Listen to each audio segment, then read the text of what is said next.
Oke, selamat pagi kembali untuk kita semua. Hari ini kita melanjutkan topik kita mengenai kalau tadi kita mempelajari segmentals dan suprasegmentals. Nah, ini kita pembagian suprasegmentals kita pelajari sekarang.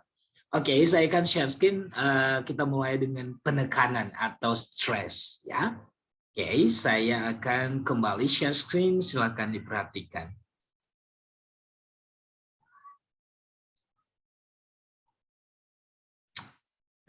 Oke. Ya, baiklah. Nah, tadi kita saya sudah menjelaskan segmentals berarti bunyi segmentals adalah bunyi yang bisa dipilah dari pengucapan tersebut, ya. Contohnya tadi makan berarti ah, ke, ah, en. Ada 5 pilahan, ada 5 pemisahan di situ, ya.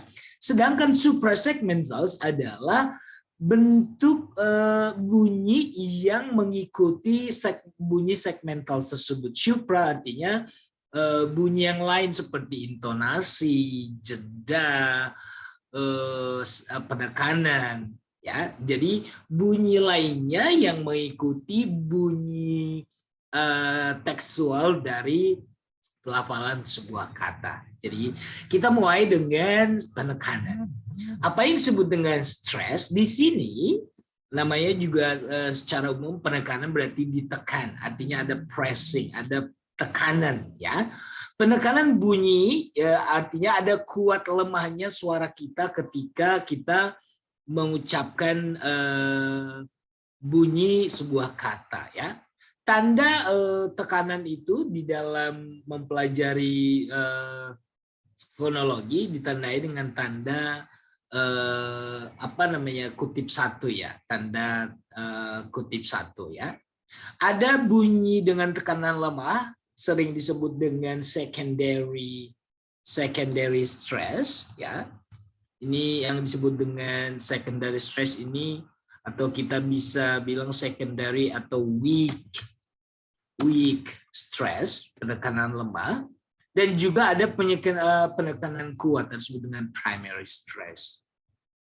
Oke, nah di sini kita akan melihat kita mulai dengan penekanan yang ada dalam pelafalan atau bunyi sebuah kata. Nanti kita lanjut dengan penekanan di dalam penekanan bunyi di dalam kita mengucapkan sebuah kalimat. Kalau ini kita mulai dengan mengucapkan sebuah kata. Ada ciri-ciri unik tertentu di mana kita harus menempatkan khususnya penekanan yang primary, ya, yang penekanan kuat tadi. Oke. Nah, ada 2 aturan yang sangat sederhana dalam penekanan bunyi sebuah kata. Apa saja aturannya itu? Ya, berarti kita mulai dengan yang ini.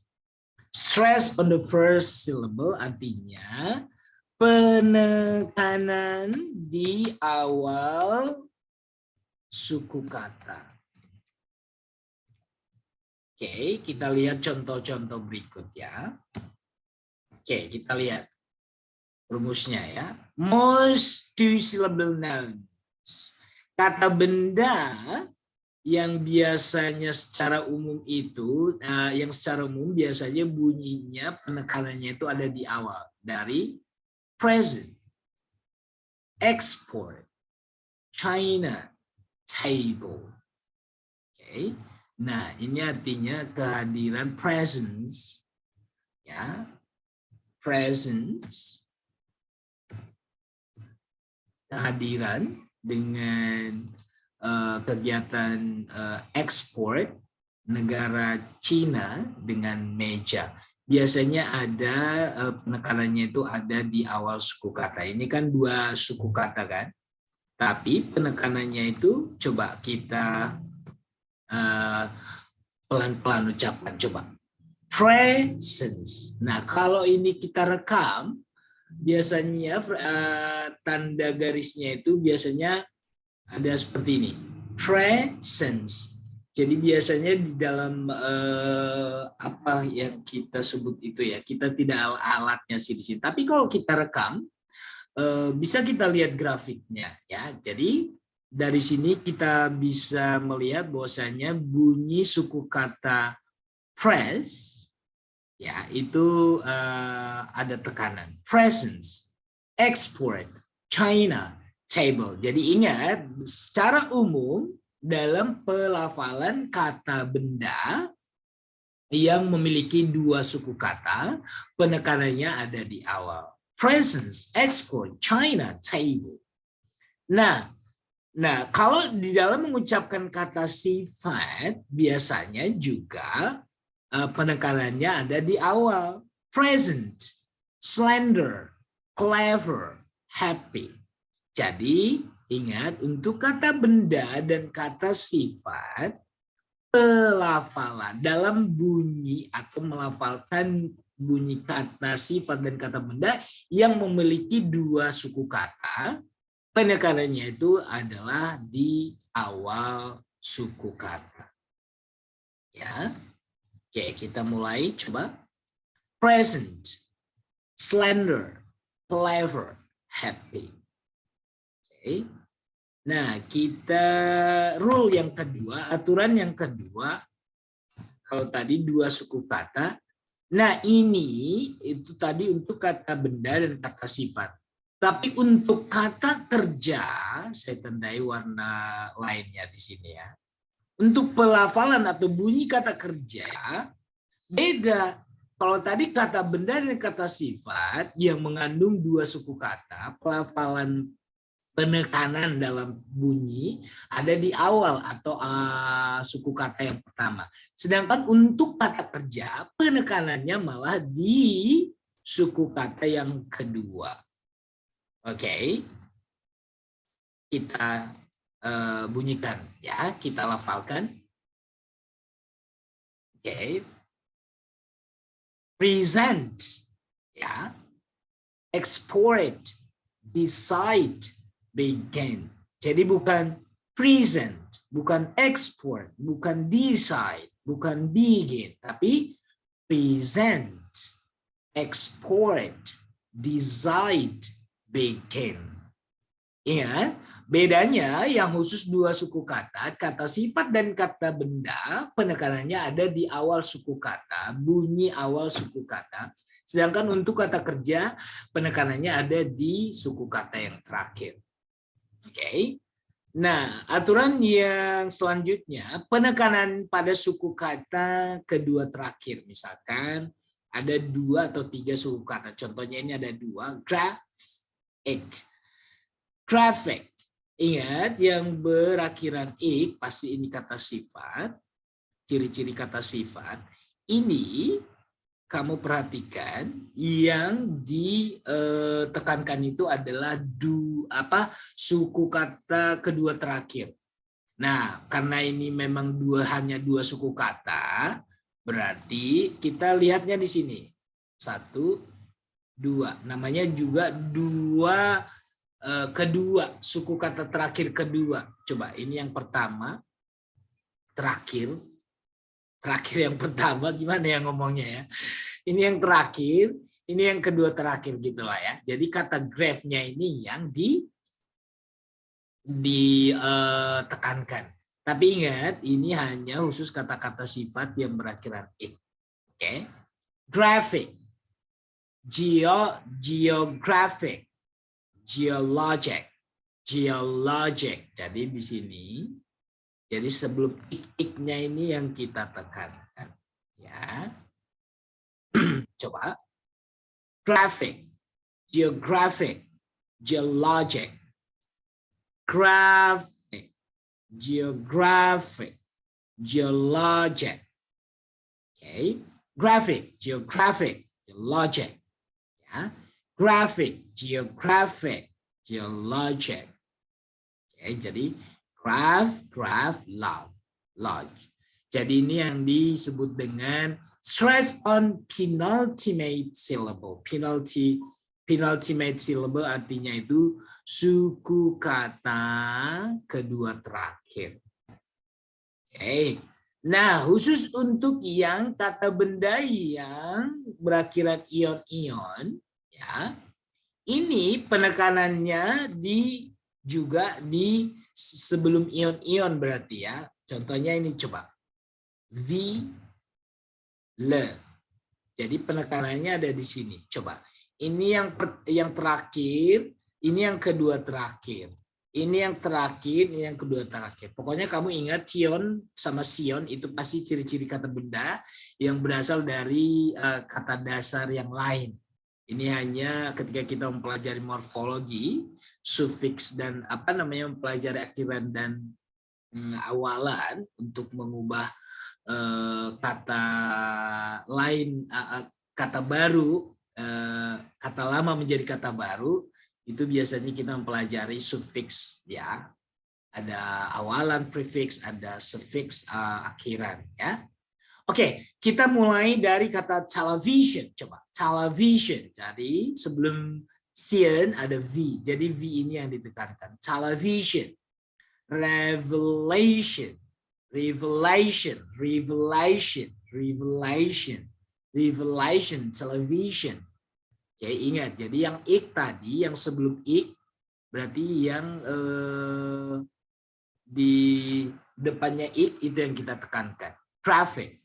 Geographic, geologic.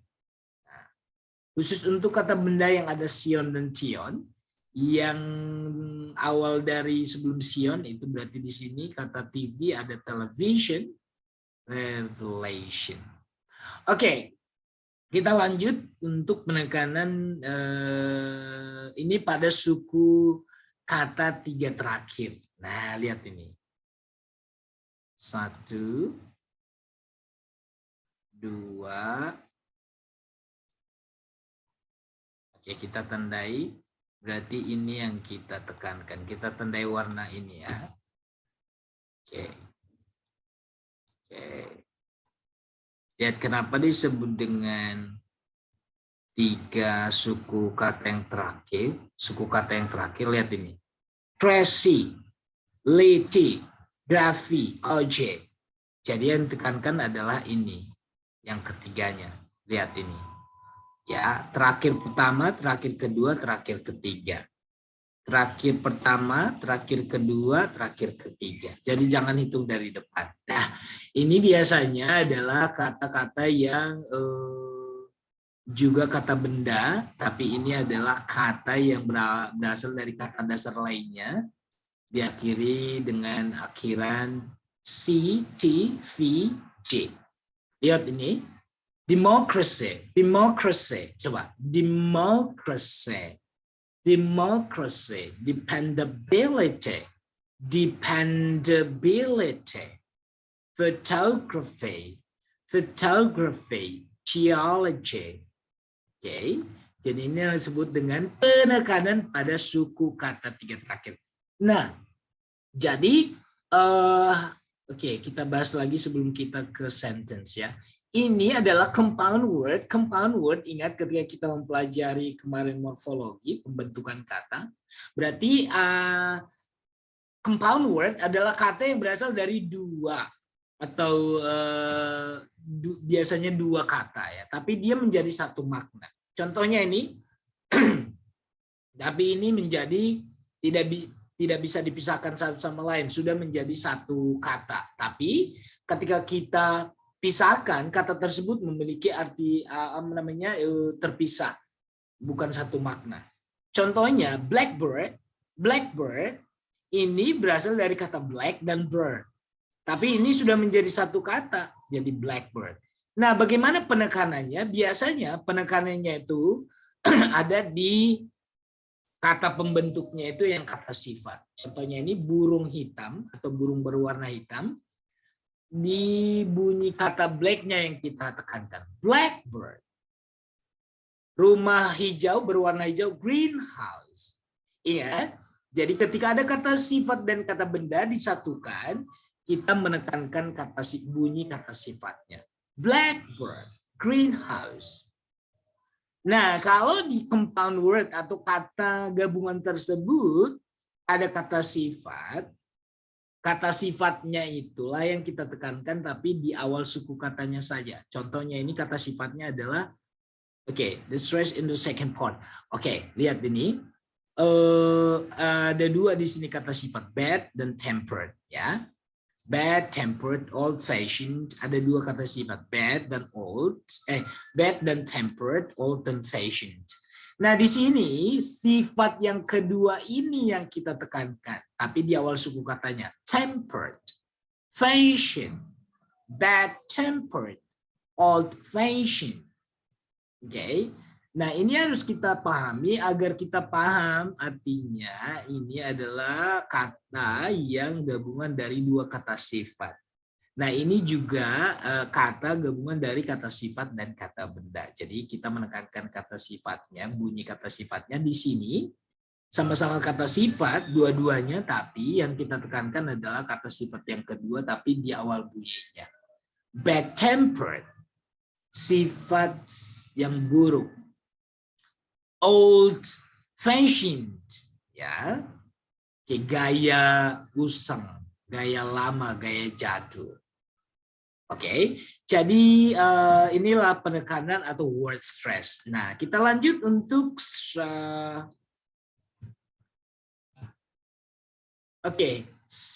ya, nanti kita lanjut untuk yang sentence stress ya. Oke, jadi biar enggak terlalu panjang, kita stop sampai di sini. Nah, kita panjang penekanan dalam kalimat. Thank you.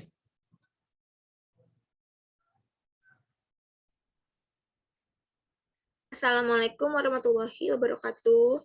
Perkenalkan, nama saya Kartika Mustika Sari, NIM 182250044. Di sini saya akan menjelaskan tentang video yang sudah kita tonton sebelumnya, yang mencakup pelafalan, stressing, intonasi, dan frase. Yang pertama, saya akan menjelaskan tentang stressing. Stressing dibagi menjadi beberapa bagian, yaitu pertama, stressing pelafalan, bunyi kata sifat dan benda yang memiliki dua suku kata, penekanan ada di awal suku kata. Contohnya adalah present. Jadi intonasinya adalah present. Export, export. China, China. Table. Terus selanjutnya adalah pelafalan bunyi kata kerja yang penekanannya di akhir kalimat dengan intonasi present, export, decide, begin. Terus ada pula penekanan pada suku kata kedua terakhir yang berakhiran IC dengan intonasi graphic, geologic, geographic. Kata yang berakhiran ancient and ancient. Intonasinya television, revelation. Ada pula penekanan suku kata kerja terakhir. Terus kata berakhirannya CY, TY, PHY, NGY. Intonasinya democracy, photography, dependability, geology. Kata berakhiran AL, critical, geological. Sebuah kata hasil penggabungan dari dua kata. Contohnya dan intonasinya blackbird, greenhouse, greenhouse. Terus ada pula yang penekanannya di kata kedua. Bad, temperate, old fashioned. Terus di sini saya akan menjelaskan tentang frasa. Frasa hanya kumpulan kata yang bermakna, bukan kalimat karena tidak ada subjek, predikat, dan keterangan. Maka disebut dengan frasa. Pola dari frasa ada modifier plus head plus modifier lagi. Jadi modifier pertama disebut dengan pre-modifier, sedangkan modifier yang terakhir disebut dengan post-modifier. Contoh, new house. Jadi, head-nya fokus pada house. Sedangkan modifier pertamanya adalah new, karena cuma hanya dua kata, jadi cuma pre-modifier plus head. Dan selanjutnya, ada contoh kalimat a beautiful girl behind you. Jadi, head-nya fokus pada girl. Sedangkan modifier pertama pada kata a beautiful. Sedangkan modifier post modifier ada pada kata behind you. Jadi, a beautiful adalah pre-modifier, girl, head, dan behind you post modifier. Sedangkan a beautiful itu adalah adverb dan behind you a beautiful adalah adjective, sedangkan behind you adalah adverb. Di sini frasa dibagi menjadi 9. Yang pertama ada noun phrase, yaitu noun kata benda. Yang kedua adverb phrase, yaitu adverb. Yang ketiga adjective phrase, yaitu kata sifat. Yang keempat verb phrase, yaitu verb yang dijelaskan. Yang kelima profesional, yaitu profesional yang dijelaskan. Yang keenam ada ground phrase atau ground itu apa sih? Kata kerja yang dinounkan. Terus yang selanjutnya yang ketujuh ada to infinitive phrase, yaitu bentuk dasar kata kerja asli atau murni. Yang kedelapan ada participle phrase, yaitu mirip dengan verb ketiga. Dan yang terakhir ada exclamatory phrase, yaitu kata yang terdiri hanya 2, yaitu how dan what. Sekian dari presentasi saya. Jika ada kesalahan kata, mohon dimaafkan. Wassalamualaikum warahmatullahi wabarakatuh.